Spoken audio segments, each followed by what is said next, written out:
आज राज्यातील जवळपास 42,000 वीज कर्मचारी बेमुदत संपावर आहे आणि महत्त्वाची गोष्ट की कोराडी औष्णिक विद्युत केंद्रातील देखील 6,000 कंत्राटी कर्मचारी आजपासून बेमुदत संपावर गेलेले आपण बघू शकतो की कोराडी औष्णिक विद्युत केंद्राच्या समोर हे सर्व कर्मचारी ठिय्या आंदोलनावर बसलेले आहे। राज्य सरकारला वारंवार मुदत देऊनही राज्य सरकारने त्यांच्या मागण्या मान्य केल्या नाही, त्यामुळे हे सर्व कर्मचारी मध्यरात्रीपासून बेमुदत संपावर गेलेले आहे। याचा परिणाम हा राज्यातील वीज निर्मितीवर होण्याची शक्यता आहे, कारण की कोराडी औष्णिक विद्युत केंद्रामध्ये जवळपास 1960 मेगावॅट वीज निर्मिती होते आणि जवळपास 90% कंत्राटी कर्मचारी संपावर आले, ज्यांची संख्या 6,000 आहे।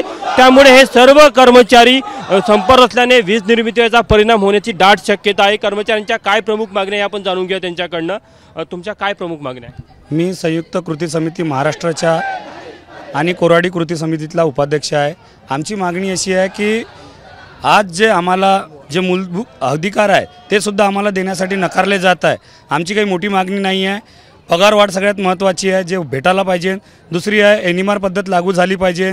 तिसरी आहे वयाच्या 60 वर्षापर्यंत जॉब सिक्युरिटी भेटायला पाहिजे आणि मेडिक्लेम सारख्या सुविधा, अशा छोट्या छोट्या सुविधा मागितल्या। पण या सुविधेसाठी सुद्धा आम्हाला ऊर्जा मंत्र्यासाठी दखल घ्यायला लागत आहे।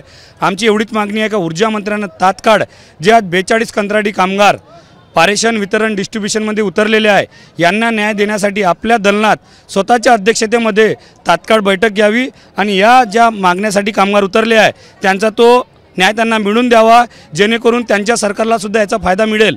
42,000 राज्यभरातले कर्मचारी संपावर आहे। कोराडी औष्णिक विद्युत केंद्रातले किती कर्मचारी संपात सहभागी आहे? कोराडी विद्युत केंद्रातील 100% कर्मचारी आज संपामध्ये सहभागी झालेली आहे।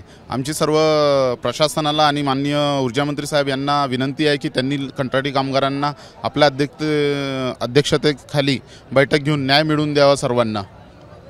मला एक सांगा, जर का तुमच्या मागण्या मान्य नाही झाल्या तुमचा संप बेमुदत असणार आहे? आज आम्ही 6व्या टप्प्यात उतरलेलो आहे। आम्ही मागील 1 महिन्यापासून टप्प्याटप्प्याचे आंदोलन घोषित केलेलं आहे। प्रत्येक टप्प्यामध्ये आम्ही नारे देत आहोत सगळं का की शासन प्रशासन जागे होऊन बैठका लागेल, परंतु आज आमची जी बैठक लागलेली आहे हे खालच्या स्तरावरची बैठक आहे व त्यामध्ये निर्णय घेणारे सक्षम अधिकारी नाही आहे। कोराडी स्टेशनमधलं कोणकोणते कामं आज बंद आहे?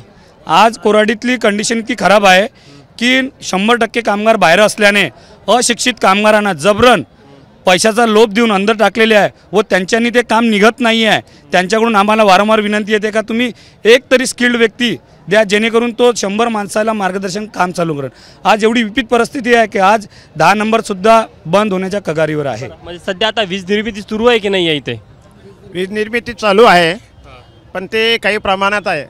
आमचं जर समजा आंदोलन आम्ही आता 100% सक्सेस करण्याच्या याच्यामध्ये लागलेले आहे आणि आमचा कोराडी प्लॅनमधला सर्व कृती समिती आणि ज्या युनियनचे सभासद आहेत हे सर्व आमचे कामगार बंधू बाहेर आहेत रात्री 12 वाजल्यापासून आणि महानिर्मितीमध्ये बाहेरून जे समजा निर्मितीवर परिणाम होईल होईलच, झालाच पाहिजे, होणारच 100% होईल। आम्हाला खात्री आहे। परिणाम कधी दिसेल? आजची जे कंडिशन आहे हे एकदम लाईटवर आलेली आहे। म्हणजे जिथं 400 किंवा 500 वर जात होतं आज ते 250 ते 300च्या दरम्यान चालू आहे। हे जर असं चालू राहिलं तर हे लवकर ठप होण्याच्या कगारावर आहे। बघू शकतो की कोराडी औष्णिक विद्युत केंद्र हे अत्यंत महत्त्वाचं विदर्भातलं राज्यातलं आहे। 1960 मेगावॅट वीज निर्मिती ते रोज केली जाते। 3 वेगवेगळे संच आहे।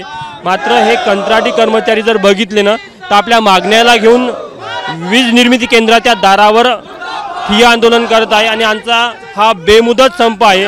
जवळपास 6,000 कंत्राटी कर्मचारी इथले संपावर गेल्याने पुढील काळामध्ये कोराडी औष्णिक विद्युत केंद्राची वीज निर्मिती ठप्प होण्याची शक्यता आहे। कॅमेरामॅन अतुल नेटेसह तुषार कोहळे, एबीपी माझा, नागपूर। एबीपी माझा, उघडा डोळे बघा नीट।